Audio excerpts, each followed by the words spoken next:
বিভিন্ন প্ৰাকৃতিক পৰিৱেশে পৰিপূৰ্ণ অসমৰ যি বন্যভূমি, এই বন্যভূমিৰ কথা সকলোৱে বিভিন্ন সময়ত কৈ আহিছে। বিভিন্ন ৰাষ্ট্ৰীয় প্ৰেক্ষাপট তথা আন্তঃৰাষ্ট্ৰীয় প্ৰেক্ষাপটত অসমৰ বন্যভূমিৰ আলোচনা হয়। অসমৰ জীৱ জন্তুৱে বিভিন্ন ধৰণে সকলোকে আকৃষ্ট কৰা পৰিলক্ষিত হয়। মই বিভিন্ন সময়ত বিভিন্ন ঠাইলৈ যাওঁ।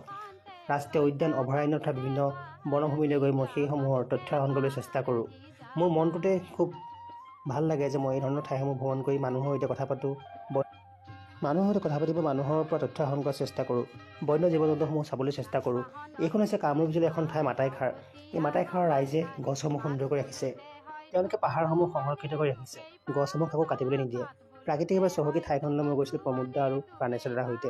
তেওঁলোকে মোক দেখুৱাইছিল এই গছসমূহ, এই মানুহবিলাক, এই ঠাইখন আৰু এই মানুহখিনিৰ কৰ্ম সংস্কৃতি। তেওঁলোকে নিজে খেতি কৰি নিজে খাবলৈ চেষ্টা কৰে।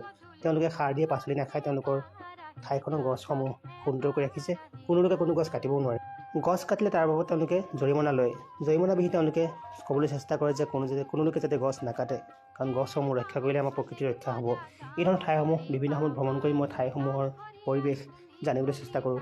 মানুহৰ সৈতে কথা পাতোঁ আৰু এই বাট পথসমূহত থকা যি ওখ ওখ গছসমূহ, সেই গছসমূহে নিৰ্মল বায়ু আমাক দিয়ে, বিশুদ্ধ বায়ু আমাক দিয়ে। উশাহ নিশাহ ল'বলৈ আমাক সহজ হয়, কাৰণ সেইসমূহ ঠাইত প্ৰদূষণ নাথাকে। প্ৰদূষণ অবিহনে এইসমূহ ঠাইত বাস কৰা মানুহখিনিৰ মনবোৰ খুব ভাল হয়। তেওঁলোকৰ মনবোৰ প্ৰদূষিত নহয়, তেওঁলোকৰ মনবোৰ সহজ সৰল।